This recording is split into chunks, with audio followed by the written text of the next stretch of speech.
Bismillahirrahmanirrahim. Assalamualaikum warahmatullahi wabarakatuh. Wassalatu wassalamu ala asrofil anbiya'i wal mursalin wa ala alihi wa sahbihi ajma'in, amma ba'du. Alhamdulillah, hari ini kita bisa melanjutkan lagi kegiatan belajar mengajar kita.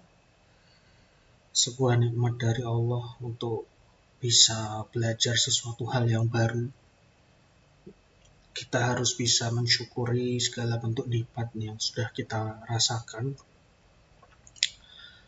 Maaf kalau saya sering batuk ya teman-teman. Seperti yang saya sampaikan sebelumnya, memang paru-paru saya sakit karena asap-asap rokok ya. Jadi kalau kena asap, kena debu, kena hawa dingin, jadi gampang batuk. Ini ada yang rokok, jadi asapnya masuk sini. Oleh karena itu nanti jangan sampai ada mahasiswa yang merokok ya. Jadi agar kasihan orang lain. Oke, baik, bismillahirrahmanirrahim. Kita lanjutkan perkuliahan pada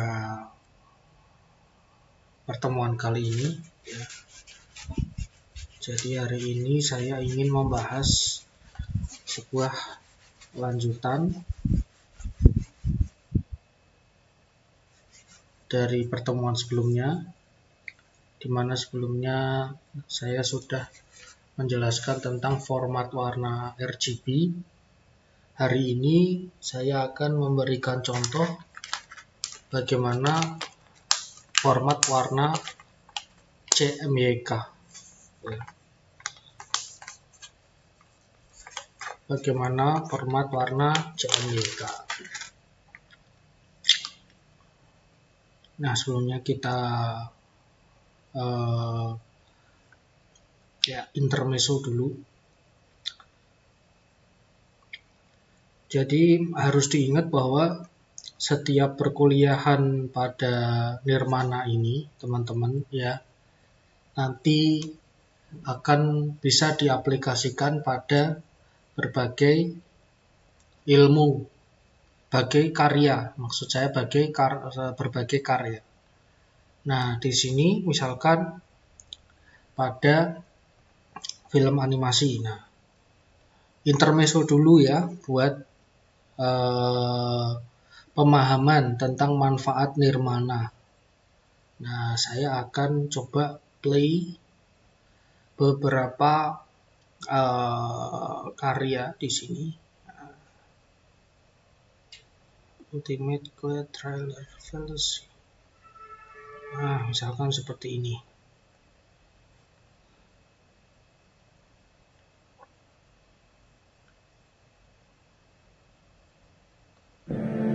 Nah, ini adalah sebuah karya, salah satu karya desain berupa animasi ya, atau animasi termasuk dari karya audiovisual di sini karena ada audio, ada gambar ya, termasuk karya multimedia juga.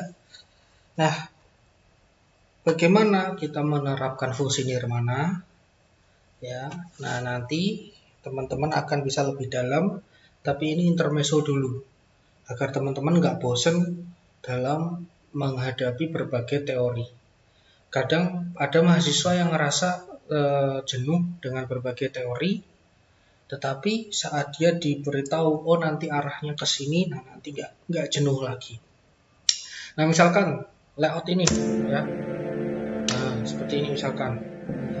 Pengaplikasian nirmana gimana? Nah, nirmana itu mengajarkan kita untuk meletakkan pusat perhatian pada sebuah karya itu di mana. Nah, kalau di karya ini pusat perhatiannya ya ada di teks. Ya.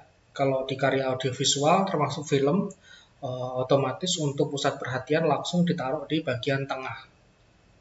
Nah, nanti sesuai dengan prinsip nirmana yang akan dijelaskan di waktu yang akan datang. Tetapi ini anggaplah ini sebagai trailer agar teman-teman nggak jenuh ya dengan berbagai macam teori, ya agar teman-teman tahu gambarannya kita nanti mau arahnya kemana sih, gitu kan?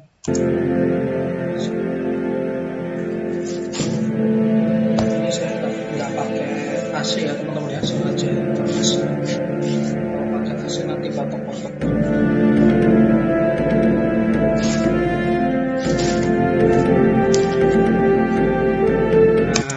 Jadi kalau pada audiovisual ya point of interest atau pusat perhatiannya bisa langsung ada di tengah ini.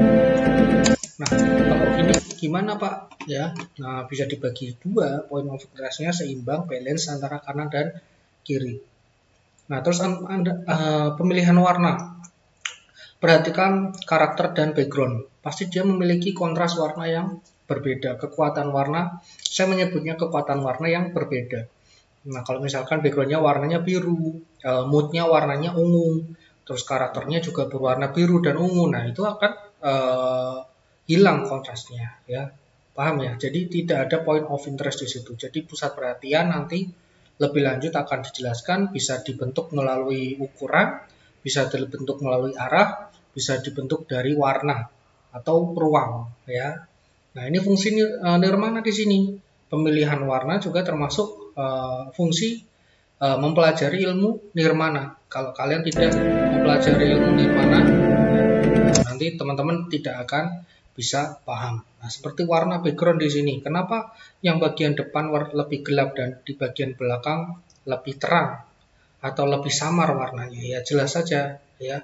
Kalau misalkan itu kaitannya dengan kalau itu kaitannya juga ada di mata kuliah menggambar. Jadi nirmana itu adalah fondasi dari setiap mata kuliah ya. Mata kuliah yang ada di desain, yang orientasinya dalam pembuatan karya. Ya, jadi kalau mata ini semakin jauh melihat ya, yang kita lihat depan itu pasti akan semakin kabur dengan warna awan atau kabut. Ya, karena memang pandangan mata ini terbatas ya teman-teman ya. Seperti gunung dari jauh terlihat berwarna biru kehijauan. Tetapi saat kita dekat, ya ternyata penuh dengan pohon-pohon yang tinggi berwarna hijau. Ya, padahal kalau dari jauh warnanya biru. Kenapa? Karena tercampur dengan pantulan dari warna langit. Ya, terkaburkan dengan warna awan dan kabut. Karena semakin jauh pandangan kita semakin terbatas. Ya. Jumlah cahaya yang dipantulkan di mata, jumlah ukuran objek yang bisa ditangkap oleh mata, ya. Jadi itulah salah satu keterbatasan dari manusia. Nah, kalau itu kaitannya mungkin korelasinya ke ilmu menggambar. Tetapi untuk semua karya pada desain komunikasi visual tetap selalu menggunakan prinsip pada nirmana. Baik itu animasi, baik itu komik, baik itu fotografi, termasuk ilustrasi, termasuk fotografi ya. Jadi fotografi itu bukan cuma jepret ya, jadi gambar karya capture, bukan sekedar itu, tetapi bagaimana kita bisa mengkomposisikan objek-objek penyusun karya kita menjadi objek-objek yang serasi dan harmoni. Nah, seperti itu. Nah, seperti ini juga bagaimana memilih warna yang tepat, menentukan posisi yang tepat. Nah, itu juga sebuah aplikasi dari ilmu nirmana. Jadi itu penting ya teman-teman ya. Teman-teman nanti jangan lupa ya. Ini warna ini kelihatannya nggak begitu penting dalam kehidupan umum ya. Tetapi bagi anak di kafe, terutama anak-anak desain, harus benar-benar pandai dalam memilih warna. Ini harus benar-benar pandai ya, karena banyak ini yang mahasiswa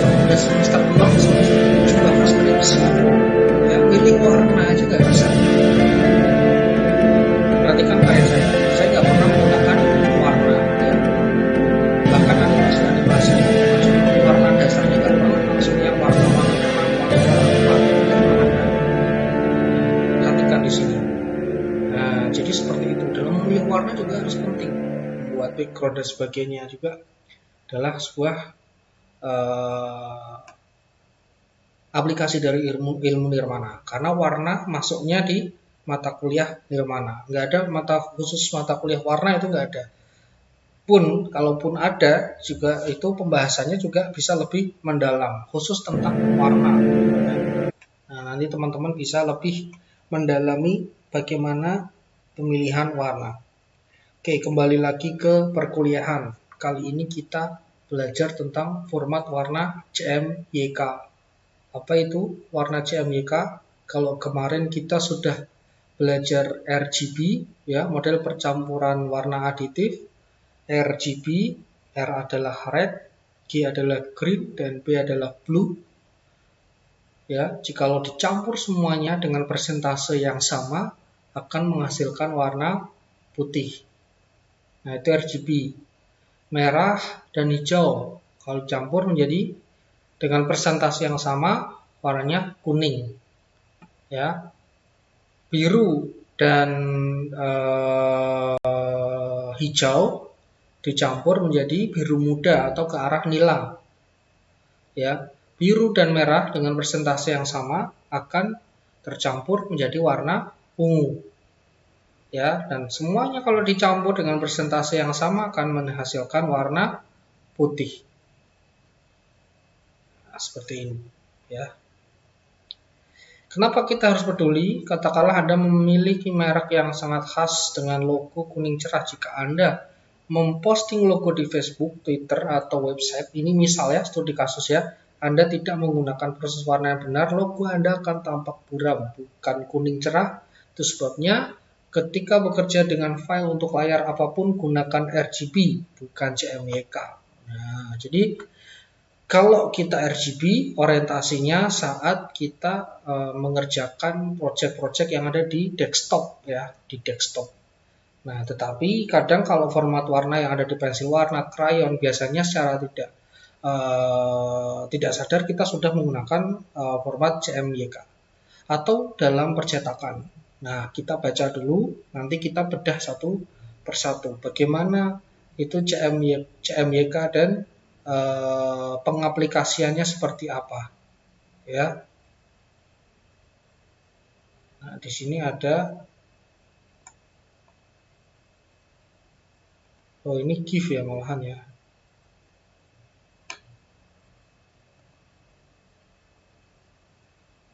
Nah, ini ada color wheel, nanti bisa kita perdalam di pertemuan selanjutnya untuk color lingkaran warna, ya. Baik, sekarang kita belajar CMYK. Nah, apa sebenarnya CMYK? CMYK, model percampuran warna subtraktif.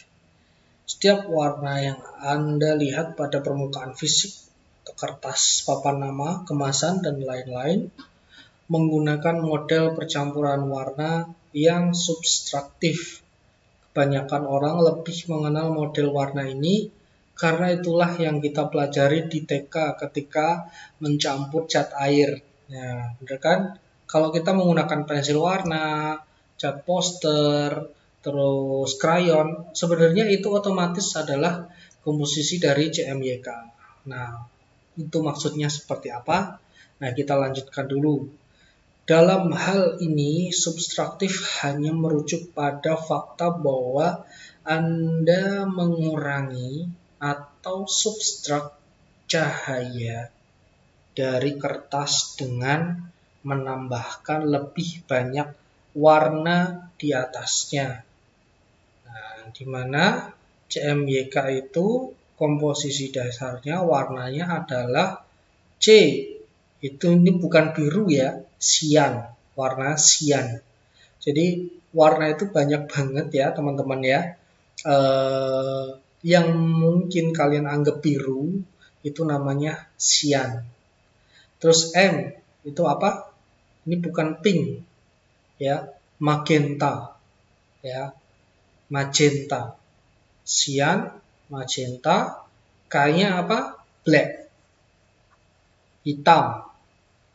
Kemudian Y-nya apa? Nah, Y-nya memang yellow kuning. Nah, jadi ini susunan dari CMYK diantaranya dari warna cyan, magenta, yellow, black. Cyan bahasa Indonesianya ya cyan, magenta bahasa Indonesia juga magenta, kalau yellow kuning, kalau black pasti hitam, ya kan? Jadi dari percampuran warna ini dengan persentase yang berbeda-beda bisa menghasilkan warna merah, warna biru, warna kuning, warna jingga, dan semua ribuan varian warna yang lain. Ya, berbedanya dengan RGB, ya, CMYK komposisinya yaitu cyan, magenta, yellow, dan black. Nah, itu diresapi dulu.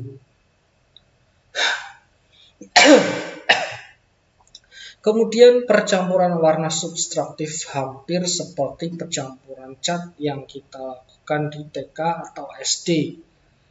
Video ini memvisualisasikan dengan baik secara tradisional warna-warna utama yang digunakan dalam proses subtraktif adalah merah, kuning, dan biru. Karena ini adalah warna-warna yang dapat dicampur untuk mendapatkan semua warna lainnya.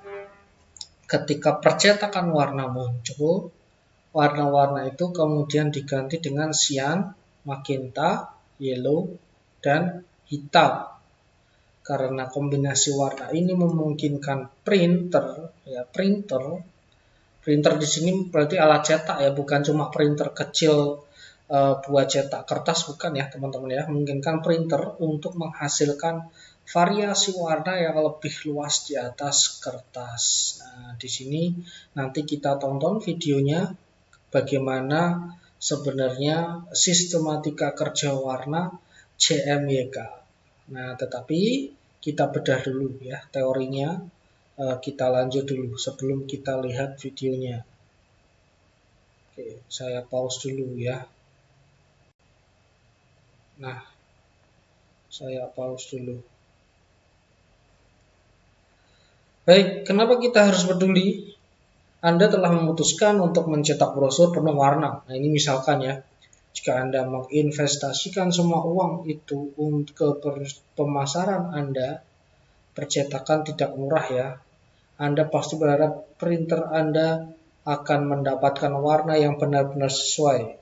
Karena percetakan menggunakan metode percampuran warna subtraktif, mendapatkan reproduksi warna yang akurat hanya dapat dicapai dengan menggunakan CMYK. Menggunakan RGB tidak hanya akan menghasilkan warna yang tidak akurat, tetapi juga biaya yang besar ketika Anda terpaksa mencetak ulang seluruhnya. Ya, jadi kalau dalam metode cetak atau dalam dunia di luar desktop ya, memang yang paling relevan untuk dalam menghasilkan warna adalah format CMYK. Adapun misalkan tadi kita misalkan bekerja di komputer ya, misalkan saya coba buka Photoshop. Nah, ini gampangannya bagaimana kalau misalkan Pak saya mengerjakannya RGB, jadi CMYK, terus gimana dong? Ya kan? Nah, jadi ini akan saya tunjukkan perbedaan dari RGB dan CMYK. Ya, sebenarnya nggak masalah sih, cuma ada perbedaan ya, tetapi bukan berarti sebuah kesalahan yang signifikan, hanya akan berubah sedikit aja. Nah, nanti kita bisa lihat. Tentu RGB itu lebih cerah, lebih terang karena memang dirancang untuk akurat dalam media desktop. Tetapi kalau akurat dalam media cetak ya, dalam media warna di luar desktop ya, yang lebih relevan adalah CMYK. Itu contohnya. Nah, kita coba buka dulu. Saya coba kasih contoh di Photoshop. Nah, ini saya buka Photoshop. Saya coba buka salah satu karya saya. Ya. Nah, saya pun juga selama ini mengerjakannya mengikuti kaidah desain dalam menggambar. Saya langsung menggunakan CMYK. Nah, di sini saya coba buka. open.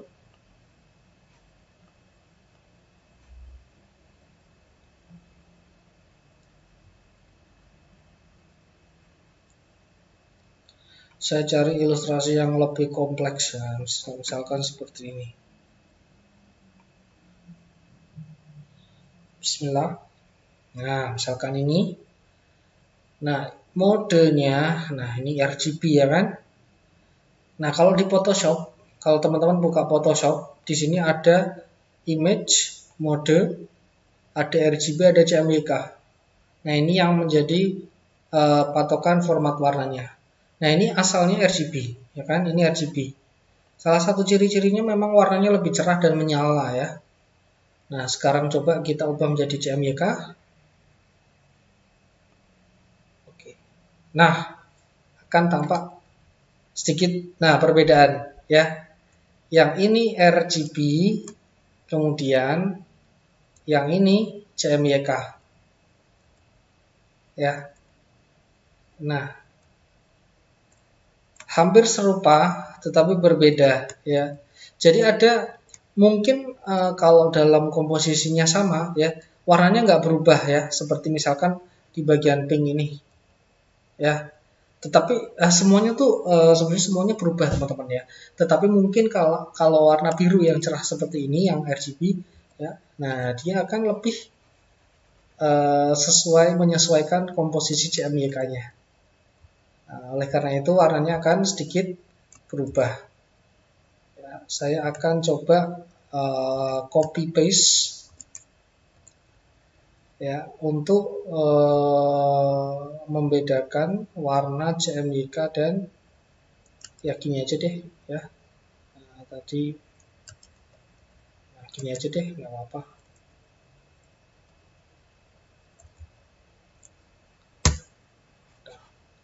Image mode sekarang saya ubah. Nah, ini berbeda dengan grayscale ya. Kalau grayscale jadi hitam putih semuanya ya. Jadi itu ya, ini RGB, image mode, CMYK. Perhatikan perbedaannya. Nah, dia lebih redup memang ya. Karena mereka disusun dari warna cyan, magenta, hitam dan kuning.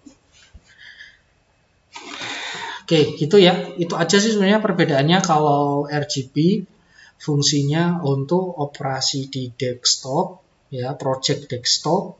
Kalau CMYK, kalau dia makanya di percetakan digital itu, kalau cetak formatnya RGB malah nggak akurat teman-teman, warnanya nanti pada hilang ya. Nah, sekarang harus diubah dulu dalam bentuk CMYK seperti ini ya. Tadinya RGB terus dicetak menjadi CMYK.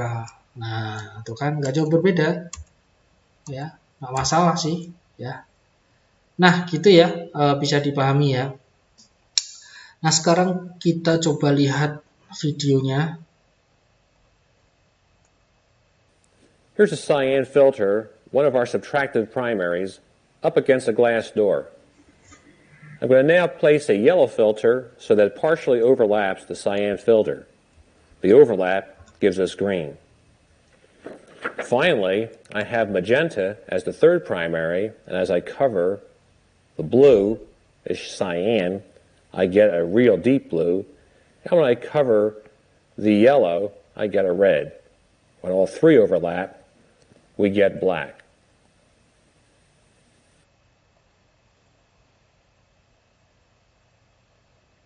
Nah, itu dia tadi ilustrasi dari pemilihan warnanya. Nah, jadi itu aja teman-teman, bisa dipahami dulu ya. Setiap perkuliahan saya rata-rata durasinya 30 menit. Ya, saya berharap teman-teman waktunya cukup bisa paham ya, karena memang kalau batas manusia itu bisa maksimal mendengarkan ya dalam waktu 30 menit ya. Di luar 30 menit sudah agak berkurang kualitas konsentrasinya. Plus teman-teman juga bisa lebih menghemat biaya kuota ya. Begitu juga dengan saya, mungkin kalau saya pakai WiFi ya, ya mungkin bisa lebih menghemat energi karena ini OBS bagi laptop saya termasuk berat ya. Gitu ya teman-teman ya, bisa dipahami ya. Nah, kita coba contoh lagi, cari gambaran lagi apa manfaat dari bikin nirmana tuh bikin apa, buat apa sih sebenarnya ilmu nirmana. Oke, saya kasih contoh. Nah, ini cooling down lagi. Misalkan pada pembuatan cover komik, nah misalkan seperti ini. Perhatikan pemilihan warna antara tokoh utama dengan background. Ya, misalkan ini tokoh utamanya ya berwarna biru, ya, tapi backgroundnya juga biru. Nah, tetapi biru yang berbeda. Biru yang ada pada karakter utama ke arah ungu. Nah, ini maksudnya ke arah ungu tuh gimana, Pak? Ya, nanti kalau kalian sudah ada mata kuliah desain grafis atau ilustrasi, nah baru saya kasih tahu. Kalau saya kasih tahu sekarang, nah nanti kalian malah bingung nanti ya. Ini bisa kalian pahami di sini ya. Arahnya ke ungu. Lalu yang backgroundnya diarahkan ke warna biru dan kuning atau ke arah hijau. Nah, jadi kalau dalam Photoshop itu teman-teman, nah ini tak kasih tahu contohnya aja, tapi prakteknya nanti ada yang namanya color balance ya. Di sini ada color balance. Nah, kita mau arahkan kemana? Nah, ini lebih dominan ke warna merah. Nah, jadinya seperti ini. Warna ungu. Nah, jadinya seperti ini. Ya. Warna kuning. Nah, jadinya akan seperti ini. Jadi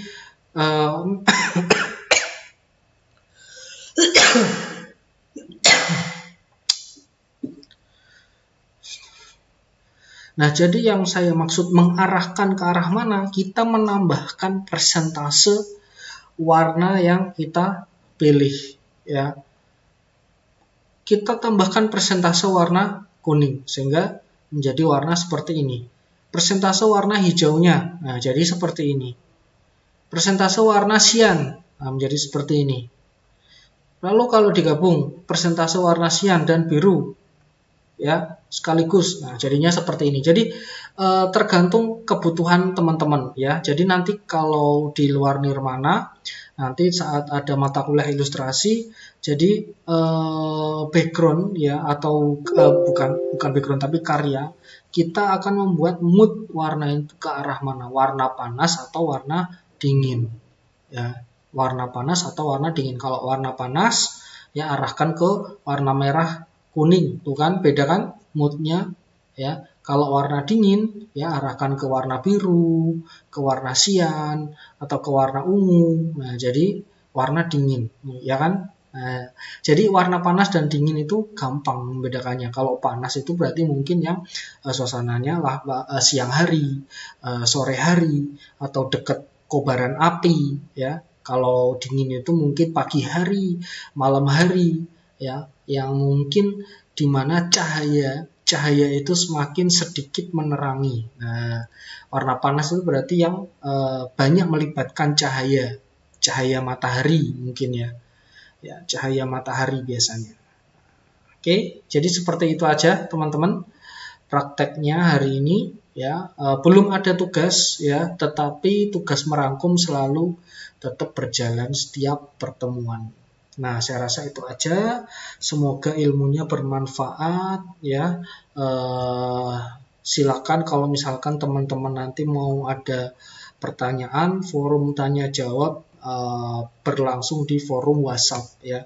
Biar efektif di kelas online, forum untuk menyampaikan informasi dan materi.